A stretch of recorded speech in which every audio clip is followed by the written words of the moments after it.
Bonjour mesdames, mesdemoiselles et messieurs, bienvenue sur votre première émission intitulée La table de réflexion.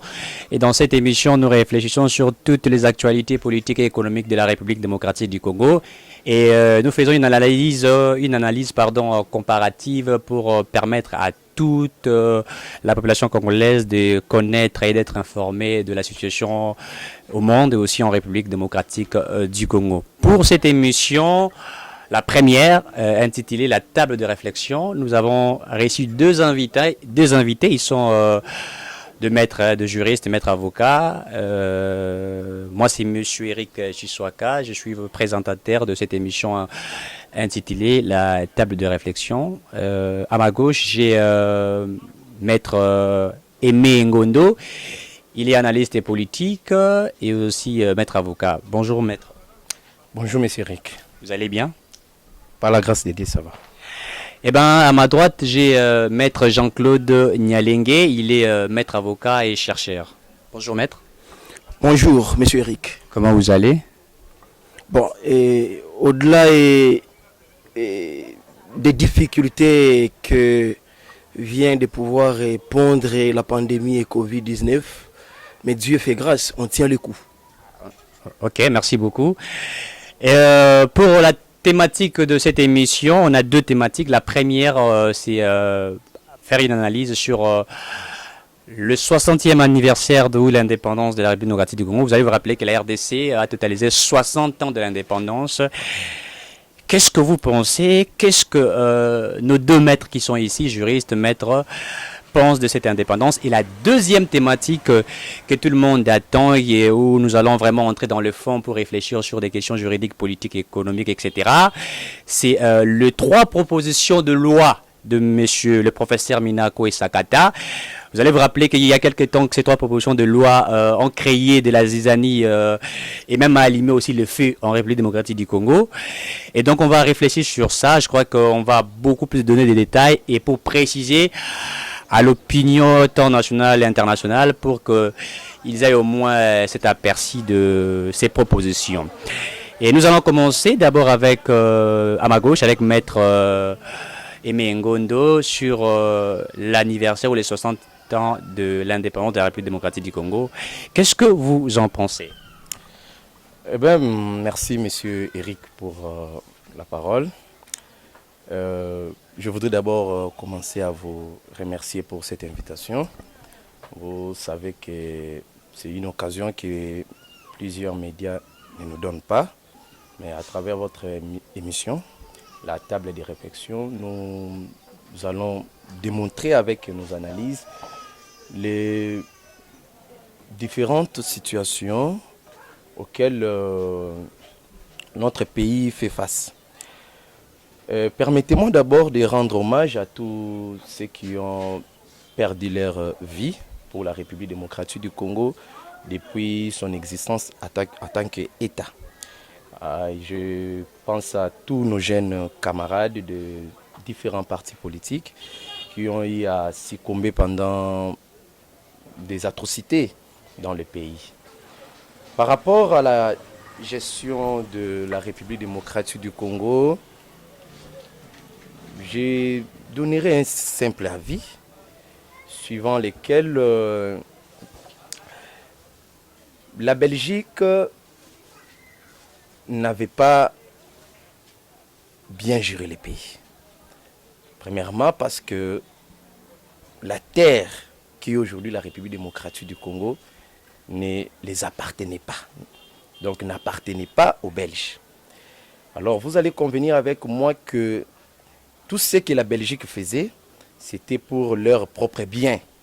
Alors je ne peux pas parler d'une bonne gestion lorsque cette gestion consiste à détruire les indigènes ou soit la population qui devrait par contre bénéficier de la bonne gestion.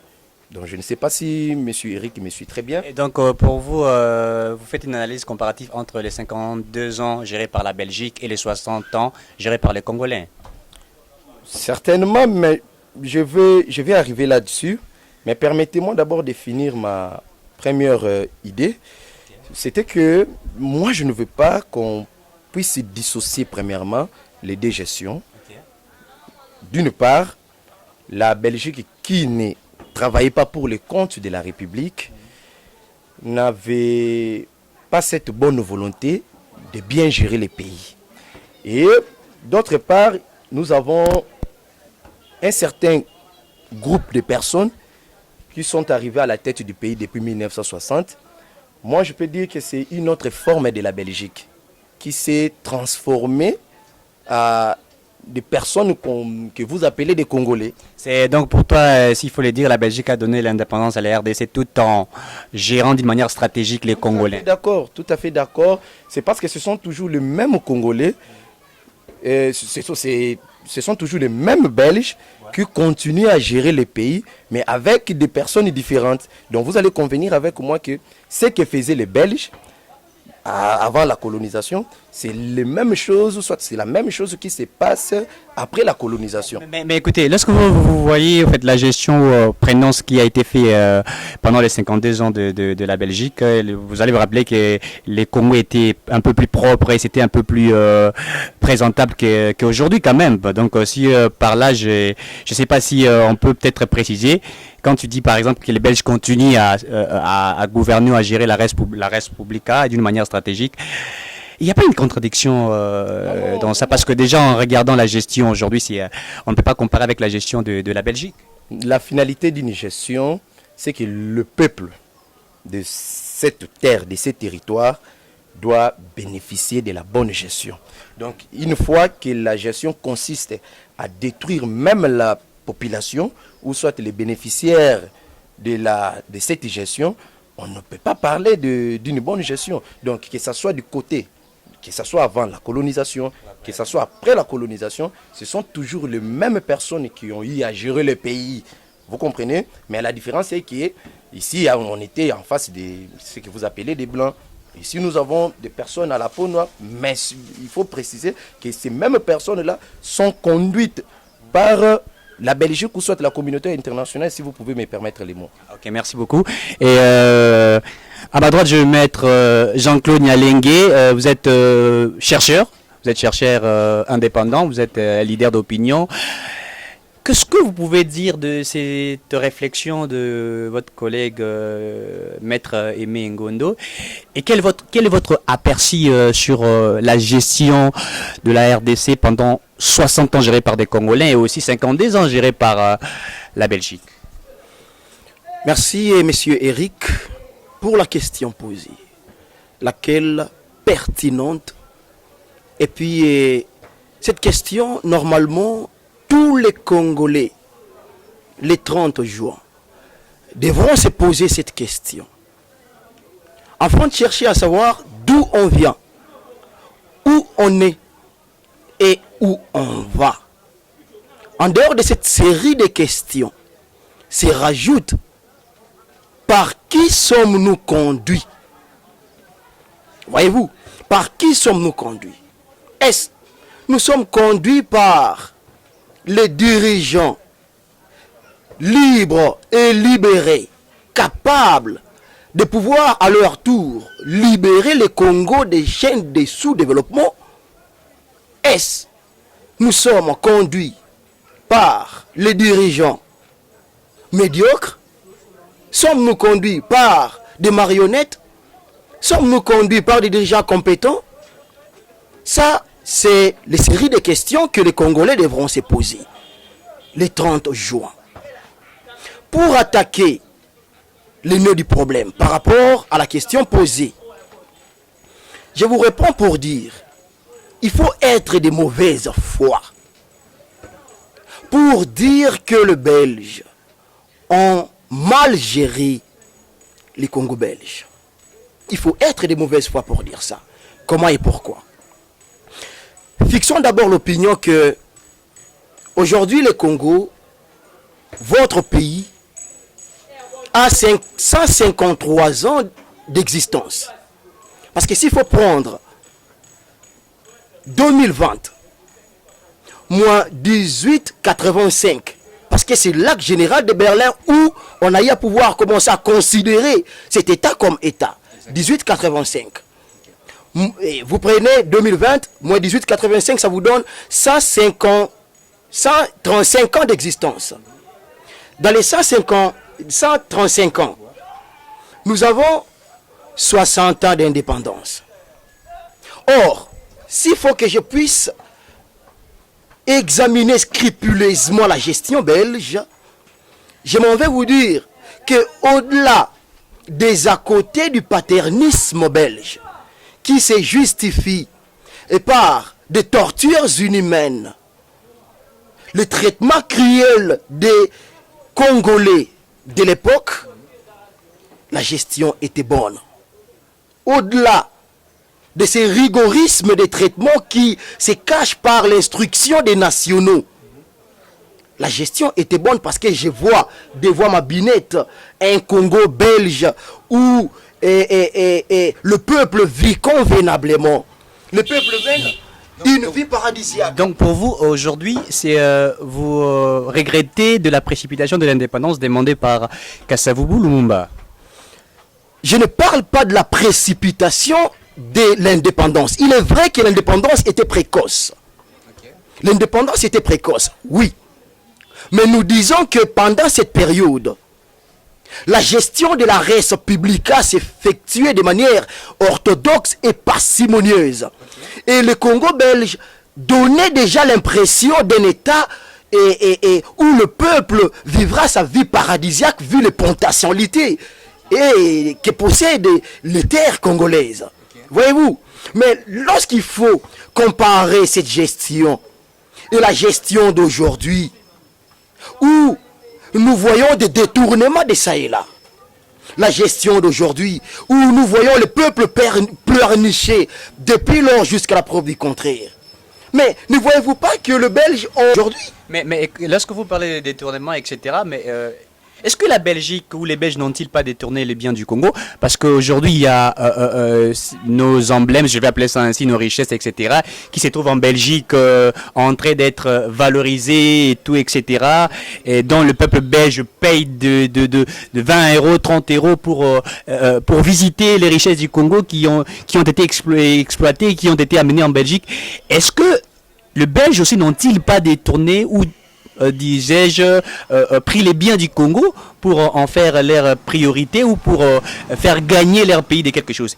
Est-ce qu'il n'y a pas de détournement aussi au niveau de la Belgique que par des Congolais? Parce que Maître Aimé Ngondo parlait ici qu'il y a une gestion qui est continuelle, c'est-à-dire le Belge en gérait et qui continue à gérer d'une manière stratégique la République démocratique du Congo. Qu'est-ce que vous en pensez?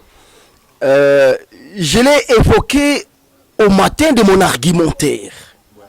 Disons que au-delà des à côté du paternisme belge, les à côté, il ne faut pas voir simplement ici l'image des Bakandja en train de pouvoir être torturés et consorts, mais il faut aussi et surtout voir cette petite mégestion-là. Parce qu'il y a, oui, il est vraisemblable que le patrimoine congolais, ou bien et quelques biens qui devront revenir dans le patrimoine congolais se retrouvent aujourd'hui en dehors. Exactement. De 2 345 000 km², le territoire congolais. Oui, il en est vraisemblable. Et on ne peut pas exclure ces à côté-là. Mais, ce n'est pas pour autant qu'on peut dire que la gestion était mauvaise. Disons par contre que la gestion belge était à 70% bonne. Que la gestion congolaise qui aujourd'hui est, à mon humble avis, j'ai dit à mon humble avis, cela m'engage, la gestion congolaise est à 40% est bonne, 60% mauvaise. On doit se le dire. La réalité ne nous enseigne-t-elle pas? On a commencé, passer par la gestion et de Mobutu. Parlons d'abord Kasavubu, Mobutu, Mouzé le père qui est venu. Joseph Kabila qui est passé. Aujourd'hui, Tshisekedi. Mais interrogeons la réalité, elle vous dira tout. Merci beaucoup, maître. Maître Jean-Claude Nyalengue, vous avez 2 minutes pour rebondir un peu après. Maître Aimé Ngondo, vous êtes analyste politique. Vous allez rebondir un peu pendant 2 minutes. Est-ce que les Congolais aujourd'hui peuvent être fiers de la gestion des Congolais? Je voudrais avancer d'abord une remarque d'ordre procédural. Je remarque qu'il y a une injustice par rapport à la répartition de temps. Non, je voudrais juste les relever. Les 2 minutes que vous allez me donner sont tellement petites que mes analyses que j'ai gardées, parce que pendant que mon collègue parlait, moi je prenais note. Si je voudrais directement, pas attaquer, mais rebondir sur les propos tenus par mon jeune frère, il a dit qu'il faut être de mauvaise foi si on pouvait penser que la Belgique a mal géré le pays. Je l'ai dit dans mon introduction que la finalité d'une gestion, c'est le bien-être de la population. Exactement. Vous allez voir même à travers la charte coloniale et les différents décrets, les différentes lois que la Belgique avait pris pour réguler la vie de notre pays. Ce n'était que des textes à caractère formel. C'était que sur le plan de la forme. Mais en dessus, il y avait une idée ou une vision machiavélique qui était cachée dans les fonds de ces textes-là. Vous comprenez? Donc, au-delà de tout ce que les camarades viennent de dire, il assume la paternité de tous ces propos.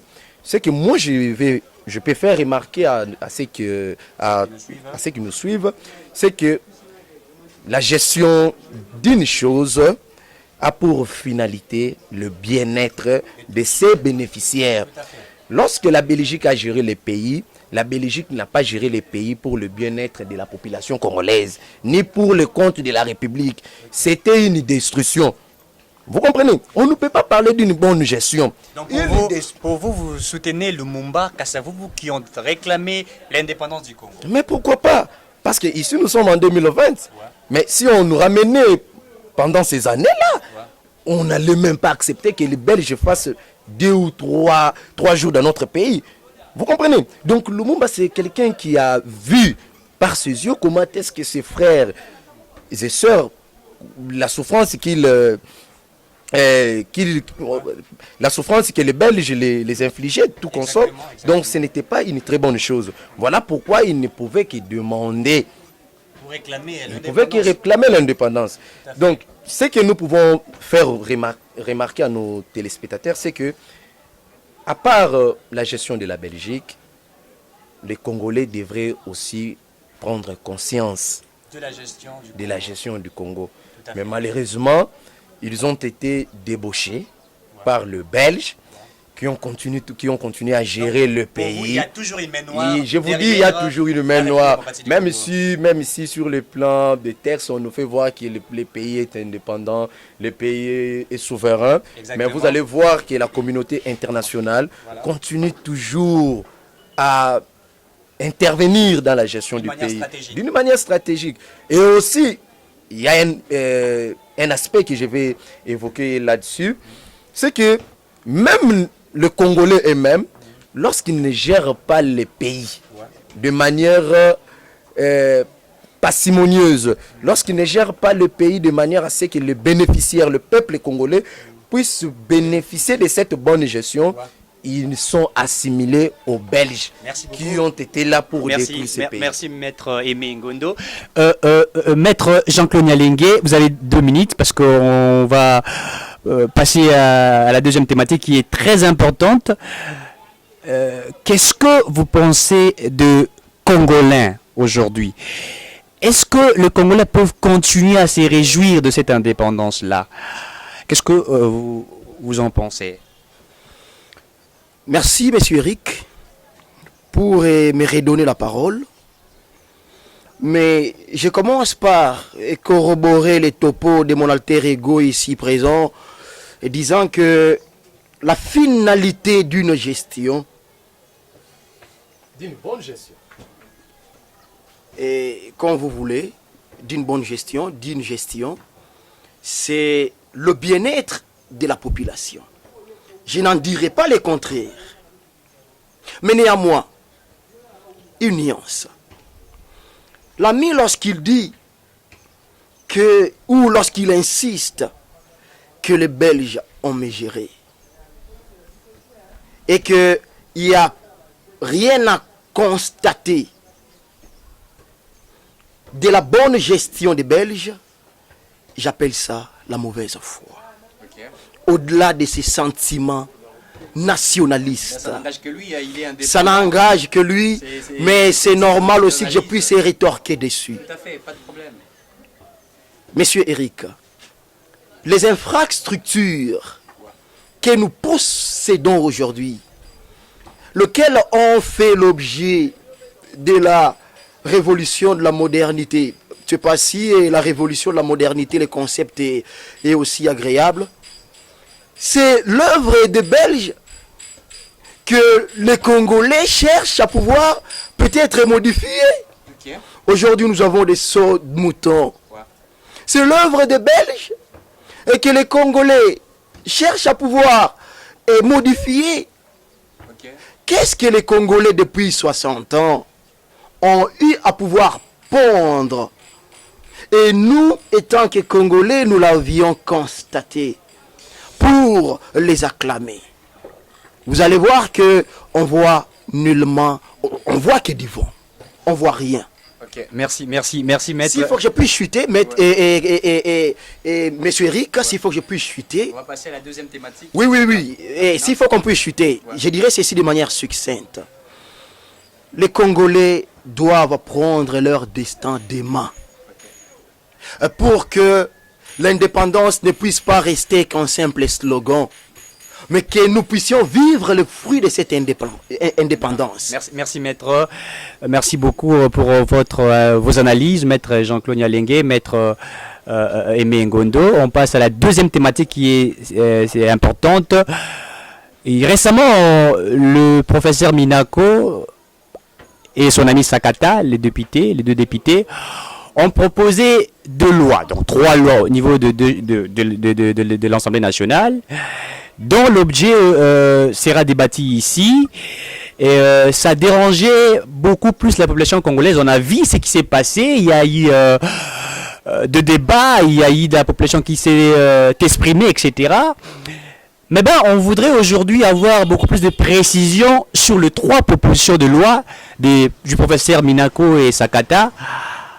Est-ce que ces propositions de loi n'ont-ils pas violé la Constitution sur le plan de droit, sur le plan juridique, sur le plan politique et sur le plan social? Est-ce que ces propositions de loi sont-elles bonnes? Je vais mettre Aimé Ngondo. Que pensez-vous de ces propositions de loi du professeur Minako et Sakata? Merci beaucoup, monsieur Eric, pour m'avoir accordé de plus la parole.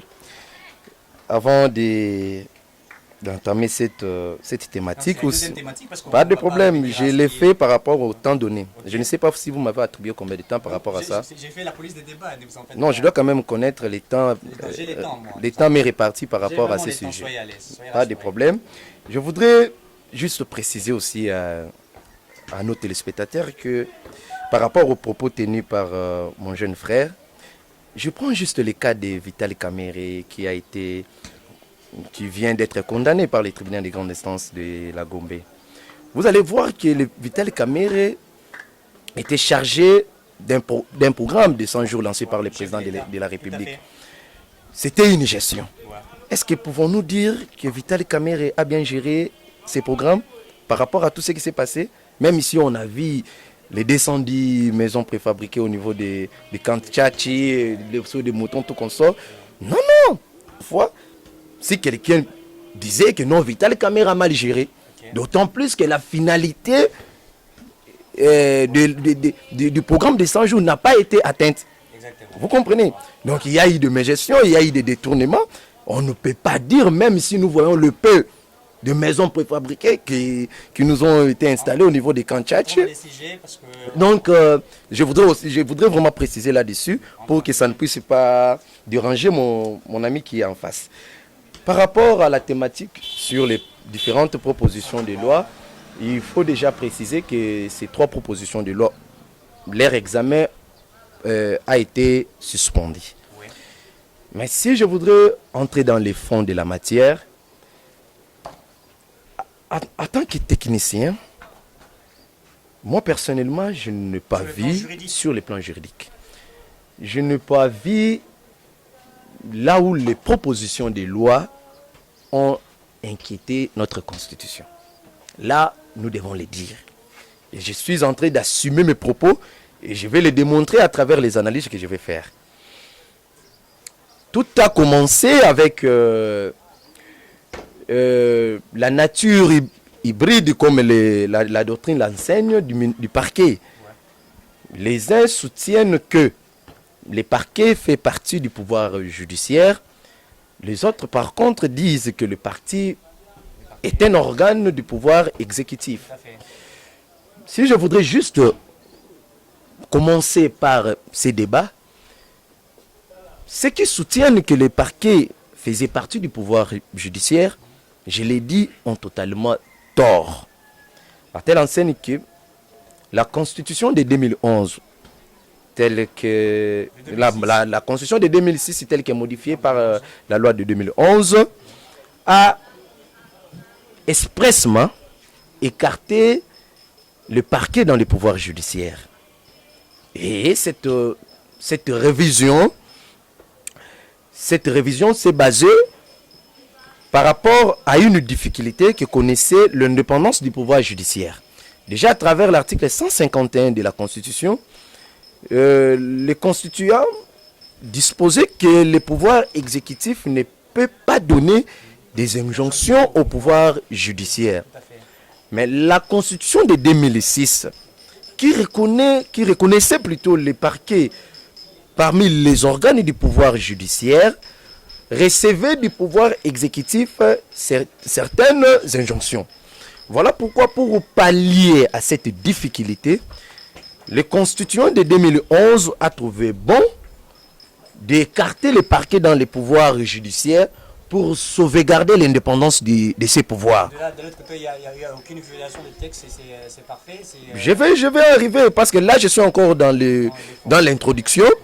Et je pense que dans le développement, vous allez comprendre pourquoi je dis que les propositions de loi de Minaku et Sakata ne violent pas la Constitution. Même si nous devons encore préciser aux téléspectateurs que c'est à la seule Cour constitutionnelle qui a été confiée la charge de déclarer un acte législatif ou réglementaire inconstitutionnel ou pas. Là, nous devons le préciser. Mais cela ne nous empêche pas, en tant que des techniciens, de donner nos avis par rapport à certains éléments. Alors, lorsque le constituant de 2011 a modifié, a révisé cette constitution, le parquet était directement un organe du pouvoir exécutif par le biais du ministre de la Justice, qui avait les droits d'injonction sur le parquet. Alors, qu'est-ce que les propositions de loi initiées par les deux députés nationaux viennent faire par rapport à la réforme judiciaire? Il faut préciser ici que ces propositions ont pour objectif de donner plus de précision par rapport au pouvoir du ministre de la Justice vis-à-vis du parquet. Parce que l'article 70 de l'OCJ, les techniciens qui nous suivent comprennent déjà qu'est-ce que je veux dire par OCJ. C'est la loi qui organise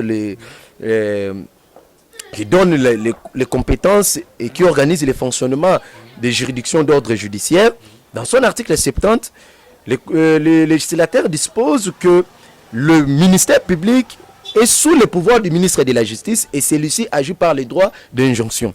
Vous comprenez? Alors ces propositions de loi, elles sont au nombre de 3, viennent pour donner plus de précision la compétence du ministre de la Justice, ou soit la portée, ou soit l'étendue du droit du ministre de la Justice face au parquet. Donc il n'y a aucune violation. Là-dessus, il n'y a aucune violation. Sur le plan politique, parce qu'on va aller un peu plus vite, sur le plan politique, y a-t-il pas un problème là-dessus? Déjà, si je voudrais encore préciser par rapport à mon introduction sur les sujets, ces propositions de loi ne sont pas une invention du FCC. C'est déjà un système que la France, vous comprenez, à placer dans son pays. Donc la France... continue déjà, parce qu'ils veulent au moins changer ces systèmes. Pas de problème. Donc, je je voudrais juste préciser que les propositions de loi ont comme source les systèmes, très bien, ont comme source les systèmes français. C'est les systèmes français c'est un système qui a été mis en place par la France, qui donne le pouvoir au ministre de la Justice de sanctionner les magistrats du parquet. Et il laisse peu de pouvoir au Conseil supérieur de la magistrature de donner des avis simples, pas des avis conformes, de donner des avis simples sur le magistrat, sur la sanction qu'on doit infliger à un magistrat du parquet. Mais malheureusement, ce système connaît déjà certaines réformes, faute de la majorité. Cette réforme n'a pas eu lieu. Alors, ce que moi je voudrais soulever, les contextes politiques que je pouvais émettre, ou soit l'analyse politique que je pouvais émettre là-dessus, c'est que les propositions de loi ne sont pas mauvaises. Légalement, elles n'inquiètent pas la Constitution. Mais ce qu'il faut ajouter, c'est que le FCC a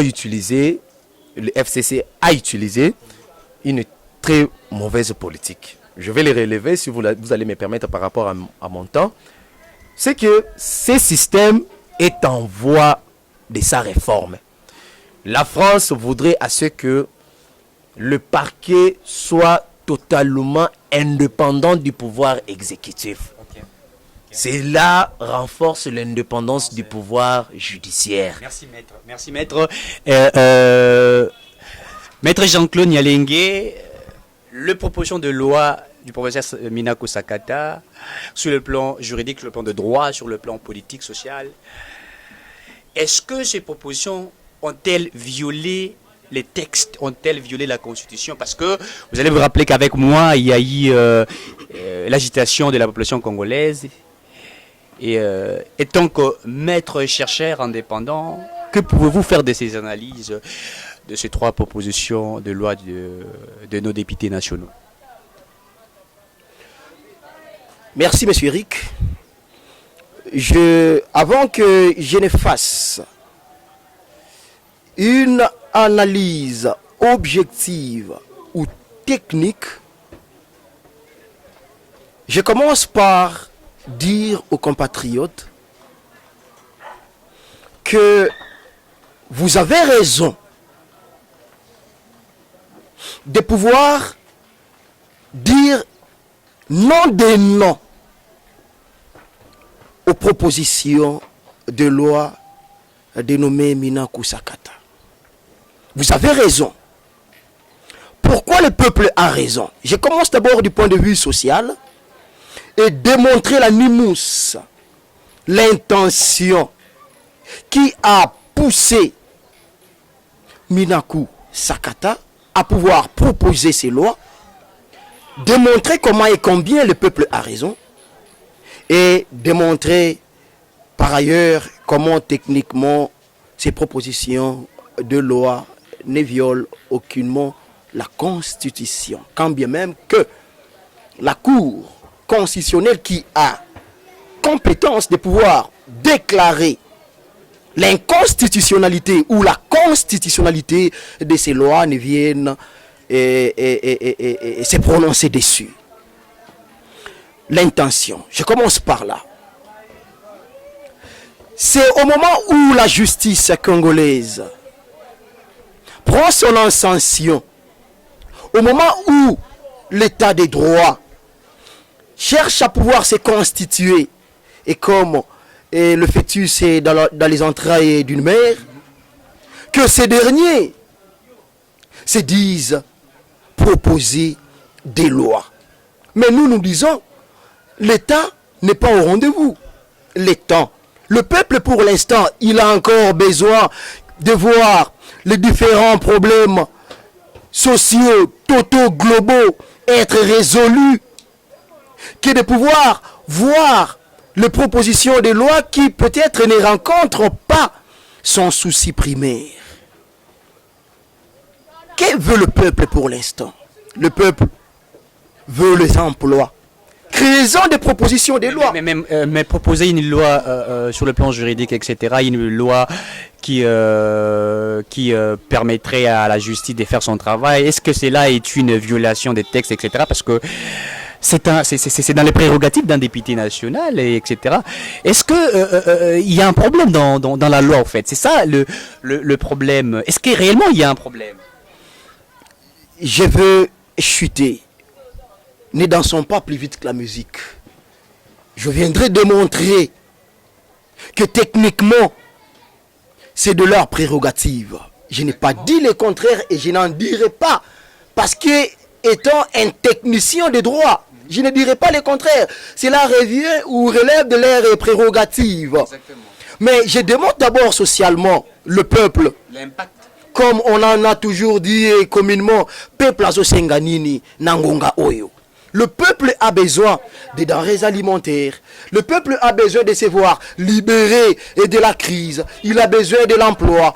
Proposez-en des lois in concreto.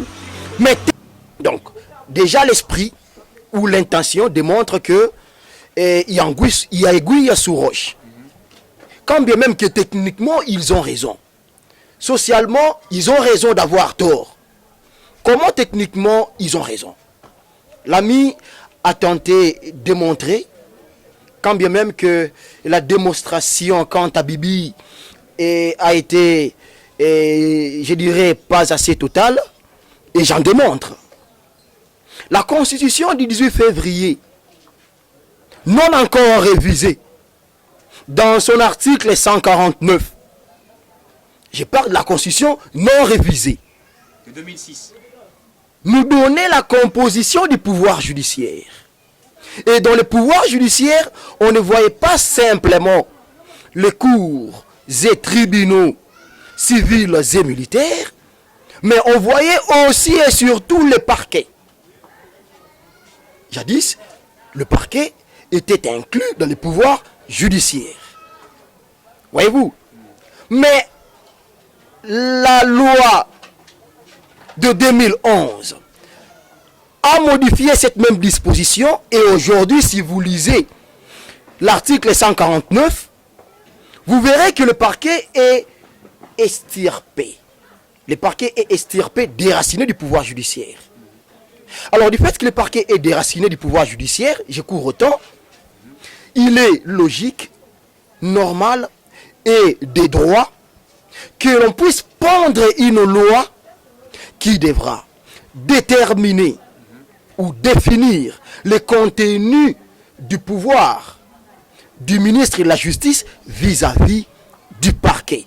Parce que jusqu'à aujourd'hui, quand bien même que le constituant déracine le parquet du pouvoir judiciaire pour les greffer dans le pouvoir exécutif, laquelle gestion du parquet s'exerce via ministère de la Justice, parce qu'on doit dire aux Congolais ouvertement que le ministre de la Justice a la politique judiciaire nationale dans ses attributions. Exactement. C'est lui qui gère la politique judiciaire nationale. Et c'est normal que l'on définisse aujourd'hui ses prérogatives vis-à-vis des magistrats du parquet. On doit se le dire. Et moi, je peux aller plus loin pour dire, même les pouvoirs que le président de la République a aujourd'hui consacré dans l'article 82 de la Constitution du 18 février 2006, texte modifié le 20 janvier 2011, dans des pays des hommes normaux, ne devront pas revenir au président de la République la nomination et la révocation des magistrats. En principe, ça devrait être relevé du ministre de la Justice. Mais du fait que la Constitution de jadis était taillée sur mesure, voulant satisfaire une personne, voulant permettre à une personne de pouvoir devenir aujourd'hui un petit Dieu qu'on peut encenser, c'est alors que vous avez vu la Constitution être taillée à juste mesure et que l'on a donné ses prérogatives au président de la République. Pourtant, il ne devrait pas se retrouver dans ces prérogatives-là afin qu'il se fasse façonner ses magistrats. Donc ici, le président est l'alpha et l'oméga de l'appareil judiciaire. Non, je dirais, ça c'est une hyperbolisation des fonctions présidentielles.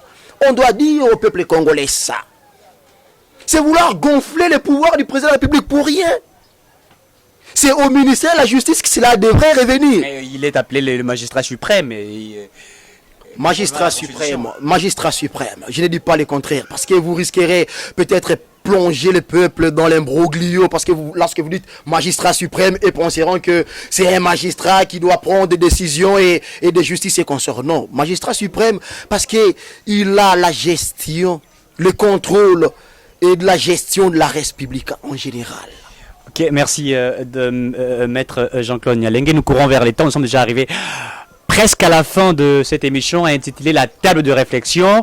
Je l'ai dit au début que dans cette émission, nous réfléchissons sur l'actualité politique et économique de la République. Nous proposons des analyses pour permettre à nos citoyens, à nos Congolais de comprendre réellement ce qui se passe en République démocratique du Congo.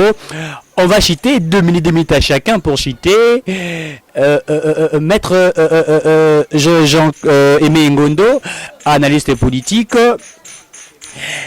Est-ce que c'était opportun aux députés du FCC, parce qu'ils sont du FCC, ce sont eux qui ont proposé cette loi, de vouloir donner des prérogatives ou, je dirais à 100% au ministre de la Justice certains pouvoirs de contrôler l'appareil judiciaire? Et pour citer, parce que le temps nous fait déjà défaut. Merci beaucoup, monsieur Eric. La question liée au temps, c'est un faux débat. Les députés sont là pour proposer des lois. Donc la question liée au temps, c'est un faux débat. Je ne peux pas intervenir, je ne peux pas répondre, mais je ne peux pas m'éterniser là-dessus. Je suis vraiment curieux d'être en face d'un politicien, mais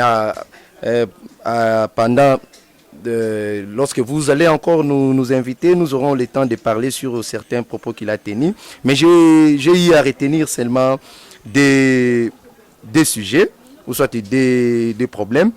Selon lui, le président de la République ne devrait pas nommer le magistrat dans des pays normaux. Ce sont des paroles qu'il a avancées. Et le président de la République ne devait pas nommer des magistrats. Cela reviendrait au ministre de la Justice. Moi, je dis, il n'a pas totalement tort, mais il n'a pas très bien fixé l'organe qui devrait nommer.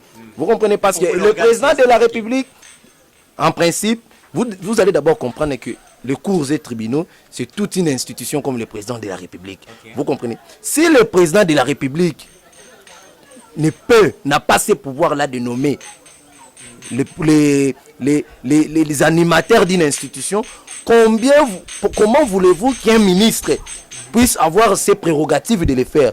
Dans des pays normaux, comme je prends l'exemple de la femme, la réforme, c'est que on voudrait que le Conseil supérieur de la magistrature puisse avoir le monopole, le pouvoir dans les nominations même des magistrats. Parce que c'est toute une institution à part de l'exécutif et des pouvoirs législatifs et des pouvoirs exécutifs.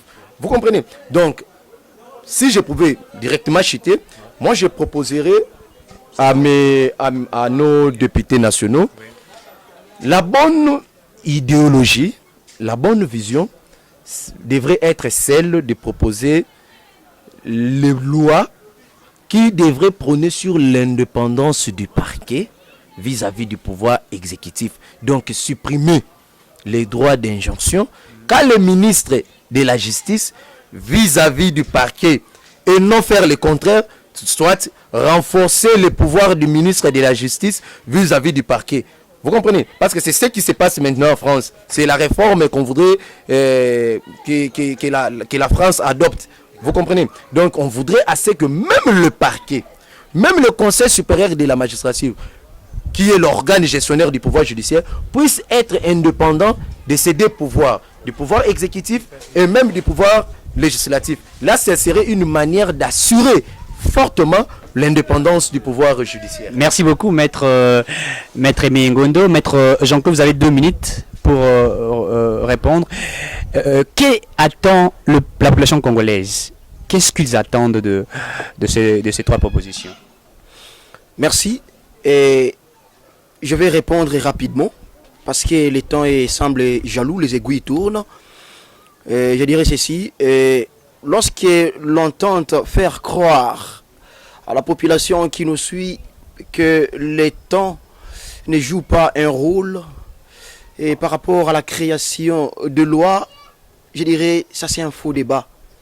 Le temps, est d'une importance non négligeable pour la création des lois. Je prends un exemple de manière ramassée.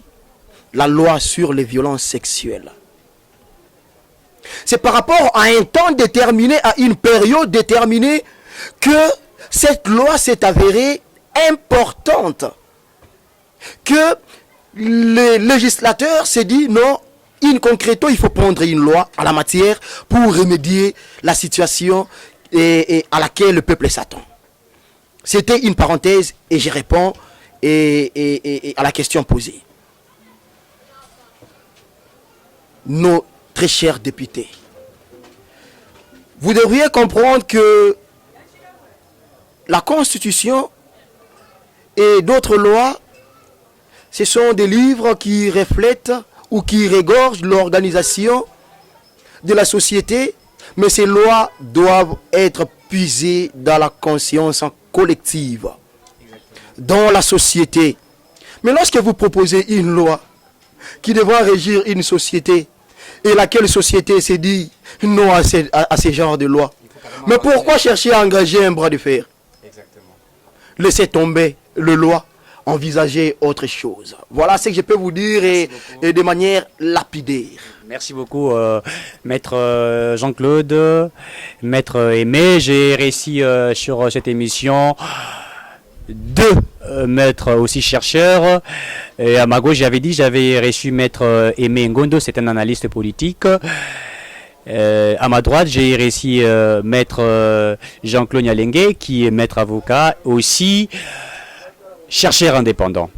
Et nous sommes très émus pour vous, parce que vous avez disposé de vos temps à nous suivre partout dans le monde sur cette chaîne JVTV. Nous vous demandons de pouvoir vous abonner massivement pour permettre à ce que cette chaîne puisse continuer à vous produire de débats qui vous permettront de comprendre réellement ce qui se passe en RDC. Je vous ai dit que l'émission était intitulée La table de réflexion. Ici, il n'y a pas de couleur de parti politique. Ici, nous analysons techniquement, scientifiquement, ce qui est important pour permettre à tout le monde de pouvoir nous suivre. C'était Monsieur Eric Chiswaka. Je suis aussi votre frère votre présentateur de cette émission. Je vous donne rendez-vous à la prochaine et d'ici là, portez-vous bien. Merci beaucoup. JVD TV. JVD TV.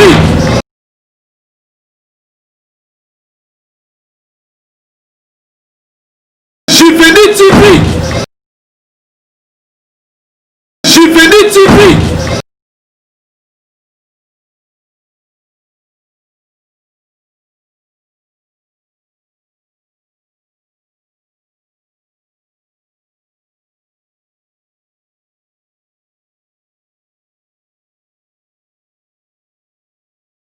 JVD TV.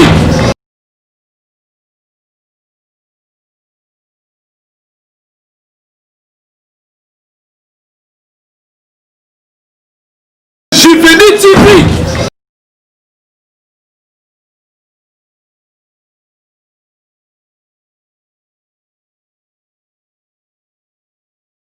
JVD TV.